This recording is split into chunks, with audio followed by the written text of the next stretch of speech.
Hello and welcome. You're watching In Context, and I'm Charu Kartikeya. You must be following the developments in West Asia after the attacks on Iran by US and Israel. In this video, we'll be trying to break down the multiple implications of this conflict, and especially for India. And joining me in this conversation today is senior journalist Sanjay Kapoor. Sanjay is editor of Hard News magazine. He's currently also the president of the Editors Guild of India and is a well known commentator on foreign affairs. Sanjay, uh, let us begin first of all by trying to just take a quick insight on where do things seem headed at this point of time. Is this similar to the 12-day war that took place last year, or do you see it going on much longer? I thought, the war probably would end sooner, but the way it is unfolding at the moment, it seems like dragging far longer than I had anticipated. And if that is the case, then you could go even beyond the 4 to 6 weeks that President Trump is talking about that he might carry on against Iran. Iran is not a small country. It has quite a bit of military prowess. They've been denied of all the spare parts and everything, so their air power is very limited. But they are more than compensated by building a decent arsenal of missiles and drones. And in fact, all over the world, they are recognized for their drones that carry a special the kamikaze or suicide drones that they build. So they are pretty competent, and I'm sure they have plenty to outlive the interceptors which are defending Israel and other countries at the moment. So I fear that the war might get longer, and it will be horrific. There will be more people will die than what we have seen in Iraq, for that matter.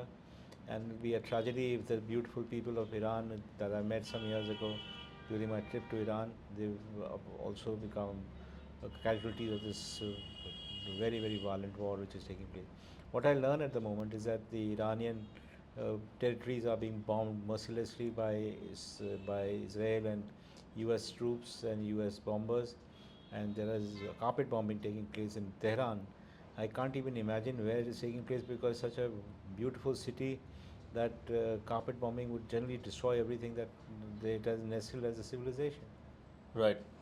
Okay, so let's move on to what I hinted about in my introduction.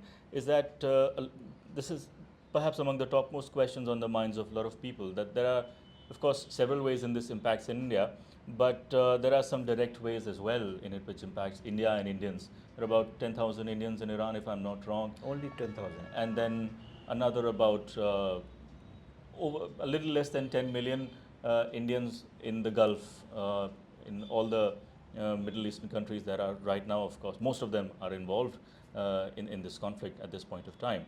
So, what does it mean for all those Indians living in Iran and the other Gulf countries? I think Indians in Iran is not so much of an issue at the moment. Iranians have been rather self-sufficient. They haven't really needed the number of Indians that you find in smaller countries of the Gulf at the moment. There are about 7 million or 8 million Indians in the Gulf. So that is why the Gulf countries carry a great amount of weight on Indian politics and Indian foreign policy than Iran for that matter. In fact, I remember when Iran used to be entertained by the Indian government, the Arab countries used to wonder. In fact, one of the ambassadors told me that the government of India is actually resorting to an artificiality which is not even required because they only have 10,000 Indians compared to lakhs and lakhs that we have. So there was a certain amount of merit in what he was saying, but the truth is that Iran is a civilization country. Much of what we have learned or seen in the last thousands of years have actually come through a close interaction with the Iranian civilization. And that is threatening to get lost if the bombing continues mercilessly. Yeah. Well, I have also been in touch with Indians who live in countries in the Gulf, and especially I was speaking to someone in Dubai, and they were worried as to their safety, as to what is going to happen. Of course, residential areas have not really been hit, but there seems to be a genuine worry among those peoples. In fact, I mean, at a lot of places, people have been saying is that the illusion of security in UAE has been shattered by this conflict. But do you agree with that assessment? Are Indians and people from other nationalities who are in these countries at this point of time, is their security also threatened? I'm not very sure. They don't really matter actually. They were there as people who provide services to the ruling establishment in UAE. I don't think they need to fear. The basic fear that is coming is because of the country's foreign policy, and if it is not in favor of Iran, then they don't need to fear, because I think whoever, wherever they are staying, whether it's in Dubai or in Saudi Arabia or wherever, I'm sure the regimes or the establishment will look after them. And many of them are returning. It's not that they're not returning. And they made too much noise or actually of the threat to their life, but there was no threat to their life. If you look at it, the social media was being flooded by all kinds of nonsensical stuff, but that's not the case. I think the basic threat to India comes from energy crisis which might unfold in the coming days. Primarily because the Strait of Hormuz, which through the 21-kilometer patch through which 30% of oil reserves of the world pass through, or the LNG passes through, that has been severely impacted. And primarily because Iran has not allowed anybody to do it. And on top of that, you have the lawyer underwriters who have also passed instructions that they will not be insuring any ship which is oil laden. So with these two factors in place, I think it has become very difficult for any country to buy oil. India is one of those, and that is why it is talking about going back to Russia and buying oil. I don't know how the US is going to look at our dilemma at the moment, but the truth is that without the Russian oil, without the Gulf oil, we are sunk. Right. But you think the US would have figured it out in its calculations before starting this conflict, that there are multiple ways in which this it is going to impact what the US itself is trying to do in other countries. For example, it has been trying to pressurize India not to buy any more Russian oil, but if the Hormuz route is closed, then as you said, it will be difficult for India to stay away from Russian oil any longer after that. But how do you see the US's calculations behind this move? I think US president especially, I don't know about the establishment, about the State Department and other people, gave an impression that he thought there will be a repetition of what happened in Venezuela. He's talked, he'll Maduro it. Maduro means they'll just take the president out, and that'll be the end of the crisis. But Iran is a different ball game altogether. It's a different kettle of the fish, and they have stuck on. Although they have seemingly have killed the supreme leader, 86-year-old, who rather valiantly tried to convey to his oppressors, to the people who are bombing him, that he will not defend himself as long as there is no defense for his people. So it's the kind of highest form of martyrdom that has shocked many people all over the world. In fact, Shias, the followers of the Shia community, are protesting all over, and that is what is causing a great amount of worry for societies where they have a decent, presence of Shias. In fact, in India, Prime Minister Modi, in his cabinet committee of security, passed instructions that there should be a strict watch on Shia preachers. So it's a very worrying thing that has happened in Iran. The entire world seemingly has destabilized, because what has happened is that it's not just a country which has been hurt.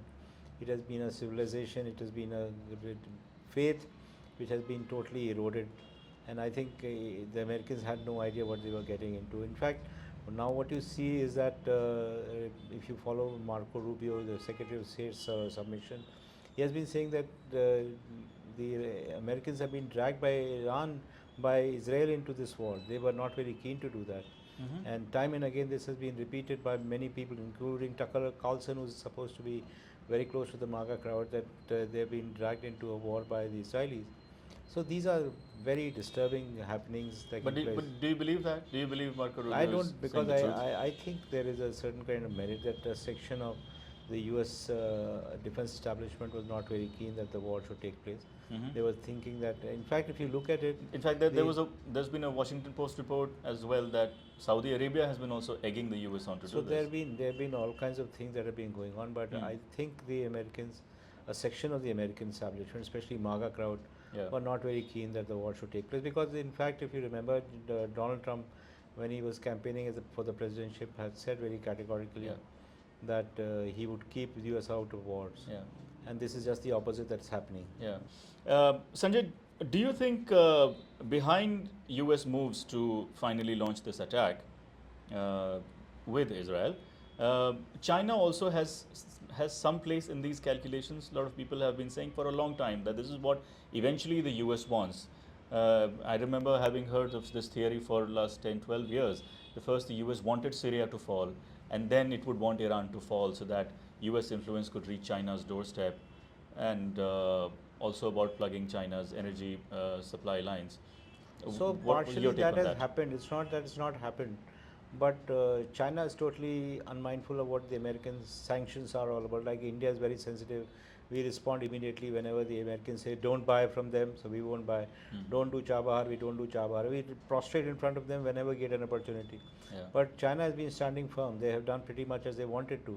So there is a belief that they were, the real target of the entire Iranian operation, the anti-Iran operation, is basically China.